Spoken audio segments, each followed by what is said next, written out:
శ్రీమాత్రే నమ. జయ గురు దత్తాత్రేయ నమ. ఈ వీడియోలో మనం ధనుసు రాశి వారికి ఆగస్టు 3వ తారీఖు నుంచి 9వ తారీఖు మధ్యలో జరగబోయే ఫలితాలు తెలుసుకునే ప్రయత్నం చేద్దాం. ధనుసు రాశి వారికి ఈ వారం దశమ స్థానంలో దిగ్బలుడై ఉన్నటువంటి కుజుడు అలాగే చతుర్థ దృష్టితో రాశిపై వీక్షణ వల్ల మీరు చాలా ధైర్యంతో ఒక యోధుని వలె, ఒక సైనికుడి వలె ఏదైనా ప్రయత్నాన్ని, కార్యక్రమాన్ని విజయవంతం చేయడం జరుగుతూ ఉంటుంది. ఏమాత్రం ఆలస్యం చేయకుండా అనుకున్న పనిని ఎంబటనే పూర్తి చేయడం జరుగుతూ ఉంటుంది.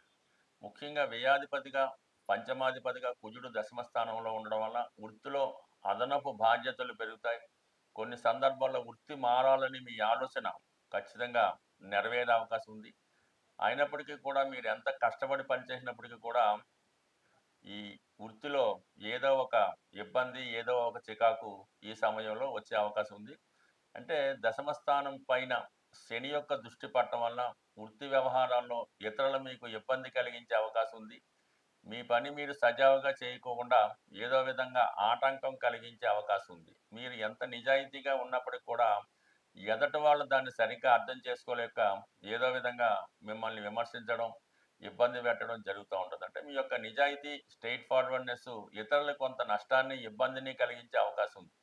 సో దానివల్ల వారు మిమ్మల్ని వేరే విధంగా ఇబ్బంది పెట్టడానికి కూడా కారణం ఉంటుంది. కాబట్టి కొన్ని సందర్భాల్లో కొంత రాజీ మార్గాన్ని కూడా అనుసరించి వయా మీడియాగా ఆ పనులు ముందుకు వెళ్ళడం మంచిది. బట్ అలాగే ముఖ్యంగా ఈ వారంలో ఏర్పడినటువంటి ఇంకొక యోగం సప్తమ స్థానంలో శుక్ర గురుల కలయిక. ఇది కంపల్సరిగా మీ యొక్క విదేశ ప్రయత్నాలు కానీ, నూతన ఉద్యోగ ప్రయత్నాలు కానీ చాలా వరకు ఫలిస్తాయి. ముఖ్యంగా ఎవరైతే వివాహం కొరకు ప్రయత్నం చేస్తున్నారో వారి యొక్క వివాహ ప్రయత్నాలు చాలా వరకు నెరవేరే అవకాశం ఉంది. అలాగే ఏదన్నా కారణాల వల్ల వైవాహిక జీవితంలో ఉన్నటువంటి ఇబ్బందులు చాలా వరకు తొలగిపోయే అవకాశం ఉన్నది. ఇంకా లాభాధిపతిగా శుక్రుడు సప్తమంలో ఉండడం వల్ల, అక్కడ ఉన్నటువంటి రాష్ట్రాధిపతి గురువుతో కలిసి ఉండడం వల్ల ఏదేమైనప్పుడు కూడా చాలా వరకు మీ యొక్క జీవన విధానంలో కానీ, లైఫ్ స్టైల్లో కూడా మార్పు వస్తుంది. అలాగే మీరు ఈ సమయంలో విలువైనటువంటి వస్త్రాభరణాలు, వాహనాలు, అలాగే బంగారు ఆభరణాలు లాంటి విలువైన ఆభరణాలు సేకరించడం, అలాగే మీ ఇష్టమైన వారికి ఏదో ఒక ఖరీదైనటువంటి వస్తువు బహుమతిగా ఇవ్వడం కానీ, మొత్తం మీద ఏదైనా ఈ భార్యాభర్తల మధ్య అన్యోన్యత పెరుగుతుంది, స్త్రీల సహకారం పెరుగుతుంది. అంటే సప్తమ స్థానం అన్నది ఏంటంటే గురువు ఉన్నప్పుడు చాలా ఉన్నత స్థాయిలో ఉన్నటువంటి అధికారులు కానీ, వ్యాపారవేత్తలు కానీ మీకు కస్టమర్స్గా ఏర్పడుతూ ఉంటారు. వారు మీకు సానుకూలంగా ప్రవర్తిస్తూ ఉంటారు. అంటే మీరు ఏ వృత్తిలో ఉన్నా కూడా కొద్దిగా హోదా కలిగిన వ్యక్తులు మిమ్మల్ని సంప్రదించడం, మీ సలహా తీసుకోవడం, తగు విధంగా మీకు సత్కరించడానికి కూడా అవకాశం ఉంటుంది. శుక్రుని యొక్క సప్తమ స్థితి వల్ల స్త్రీల యొక్క అభిమానాన్ని పొందుతూ ఉంటారు. గౌరవప్రదంలో ఉన్నటువంటి స్త్రీలు మీకు సహకరించే అవకాశం ఉంది. ఇది ఈ ధనుసు రాశి వారు ఏ వృత్తిలో ఉన్నప్పటికీ కూడా ఖచ్చితంగా వారి యొక్క జీవన విధానం పెరుగుతుంది.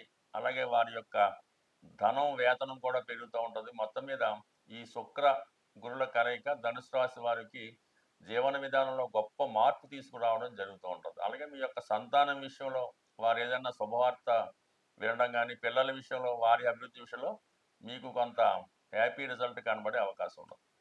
అయితే ఇక్కడ దశమాధిపతిగా ఉన్నటువంటి బుధుడు రవితో కలిసి అష్టమ స్థానంలో ఉండడం వల్ల సడన్గా వృత్తిలో ఏదైనా మార్పులు రావడం కానీ, వృత్తిలో ప్రమోషన్ రావడం గానీ వచ్చే అవకాశం ఉంది. బట్ ఏదైనా కొన్ని అదనపు బాధ్యతలు మీ మీద పడే అవకాశం ఉంటుంది. అంటే అష్టమం ఎప్పుడు కూడా దశమానికి లాభస్థానం అవుతుంటుంది. అక్కడ 2 గ్రహాలు ఉండడం వల్ల ఏంటంటే మీకు ప్రభుత్వ ప్రోత్సాహం లభిస్తూ ఉంటుంది. అలాగే వ్యక్తిగతంగా మీకు వస్తున్నటువంటి ఆదాయంతో పాటు అదనపు ఆదాయం కూడా వచ్చే అవకాశం ఉన్నది. ఇక అర్ధాష్టమ శని ప్రభావం వల్ల కొన్ని ముఖ్యమైనటువంటి పనులు మధ్యలో ఆగిపోవడం కూడా జరుగుతూ ఉంటుంది. అలాగే మీరు ఏదైనా ఒక స్థిరాస్తి అమ్మాలన్నా, కొనాలన్న ప్రయత్నం చాలా వరకు వాయిదా పడుతూ ఉంటుంది. అతి కష్టం మీద తప్ప ఏదైనా ఈ స్థిరాస్తి సంబంధించిన వ్యవహారాలు ముందుకెళ్ళే అవకాశం లేదు. దాని మీద ఎక్కువ శ్రద్ధ పెట్టవలసి ఉంటుంది. అయితే రాహు 3వ స్థానంలో ఉండడం వల్ల మీరు చేపట్టే ఎటువంటి కార్యక్రమాన్నైనా ఏదో ఒక విధంగా దాన్ని సాధించే వరకు నిద్రపోని మీ మనస్తత్వానికి రాహు చాలా వరకు సహకరిస్తాడు. అంటే ఎక్కడ ఎవరిని ఏ విధంగా మేనేజ్ చేయాలి, ఎవరిని పట్టుకుంటే పని జరుగుతుంది అన్న విషయాన్ని కూలంకషంగా మీకు తెలియడం వల్ల వారి ద్వారా మీ యొక్క అన్ని పనులు సమకూరే అవకాశం ఉంది. భాగ్యస్థానం కేతు కొంతవరకు పుణ్యక్షేత్రాలు దర్శించాలని కానీ గొప్ప ఆధ్యాత్మికవేత్తలను కలుసుకోవాలనే మీ యొక్క ఆశయం ఈ వారంలో నెరవేరే అవకాశం ఉంటుంది. సాధారణంగా మనం ఈ జ్యోతిష శాస్త్రంలో ఈ రాశుల ఫలితాలు తెలుసుకునే విధానంలో గురుగ్రహం సాధారణంగా జాతకుడిని మంచి మార్గంలో నడిపిస్తూ జాతకుడికి కోరినవన్నీ ఇవ్వడం జరుగుతూ ఉంటుంది. అందుకనే ఈ వివాహాల్లో అవి ఈ గురుమౌఢ్యంలోను శుక్రమౌఢ్యంలో కూడా నిషేధిస్తుంటారు. అంటే గురు బలంగా ఉన్నప్పుడు మనం చేసే ప్రయత్నాలు నెరవేరడం జరుగుతూ ఉంటుంది. ప్రస్తుతం ఈ గురు భగవానుడు శుక్రగ్రహంతో కలియడం వల్ల ఒక విధమైనటువంటి యోగం ఏర్పడింది. అది లక్ష్మీ యోగం అనొచ్చు, అష్టలక్ష్మి యోగం అని కూడా అనొచ్చు అన్నమాట. సో ఈ విధంగా మీరు ఏ రంగంలో ఉన్నా ప్రస్తుతం ఉన్నటువంటి గ్రహ ప్రభావాలు అంటే మీ యొక్క ప్రయత్నానికి తగిన ఫలితం అన్నది రావడం జరుగుతూ ఉంటుంది. ముఖ్యంగా ఆర్థిక సంబంధించిన విషయాల్లో కానీ సంతానానికి సంబంధించిన విషయంలో కానీ మీరు చేసే ప్రయత్నాలు తప్పకుండా నెరవేరే అవకాశం ఉంది. బట్ ఎస్పెషల్లీ రాశితో మీకు సంబంధం లేదు. ఏ రాశి వారైనా ప్రస్తుతం మీకు వివాహం ఆలస్యం అవుతుంటే వివాహ ప్రయత్నాలు చేయాలనుకున్న వాళ్ళు కంపల్సరిగా ఈ శుక్రగ్రహ అనుగ్రహం కోసం లక్ష్మీ అమ్మవారి యొక్క ఆరాధన అంటే మీరు ఏదైనా శ్రీ సూక్త పారాయణ కానీ అలాగే కనకదార స్తోత్రం కానీ ఇటువంటి పారాయణ చేయడం వల్ల కంపల్సరిగా మీ యొక్క ప్రయత్నాలు ఫలితాలు నెరవేరే అవకాశాలు ఉంటాయి. అలాగే దాని తర్వాత ఈ శుక్రగ్రహం గురుగ్రహం కలిసినప్పుడు ఆర్థిక పరమైనటువంటి సమస్యలు ఏవైనా ఉంటే అవి పరిష్కారం అయ్యే అవకాశం ఉంది. సాధారణంగా మీ యొక్క జన్మ జాతకంలో ఈ గురుగ్రహం ఏ గ్రహంతో కలిసి ఉంటే ఆ గ్రహం సంబంధించిన కారకత్వాల ద్వారా మీ జీవితంలో అభివృద్ధి రావడం జరుగుతూ ఉంటుంది. ఉదాహరణకి ఈ గురుగ్రహం శని భగవానుడితో కలిసి ఉండడం వల్ల మీరు కేవలం ఉద్యోగం ద్వారా గురు కర్మ ద్వారా జీవితంలో అభివృద్ధి చెందే అవకాశం ఉంది. అదే గురు భగవానుడు బుధగ్రహంతో కలిస్తే మీరు మంచి విద్యావేత్తగా ఉన్నత విద్యావేత్తగా ఒక ప్రొఫెసర్గా రాణించే అవకాశాలు ఎక్కువగా ఉంటాయి. ఈ గురు శుక్రుల కలయిక మీకు మంచి పర్సనాలిటీని మంచి అందాన్ని ఇస్తుంది. మీరు సినిమా పరిశ్రమలో కానీ అలాగే పబ్లిక్ రంగంలో కానీ లేదంటే వైద్య వృత్తిలో కూడా రాణించే అవకాశం ఉంది. అదే గురువు కుజుడితో కలిసి ఉండడం వలన రియల్ ఎస్టేట్ రంగాల్లో కానీ వ్యాపార రంగంలో ఈ భూమికి సంబంధించిన వ్యవహారాల వ్యవసాయం వల్ల కూడా కలిసి వచ్చే అవకాశం ఉంది.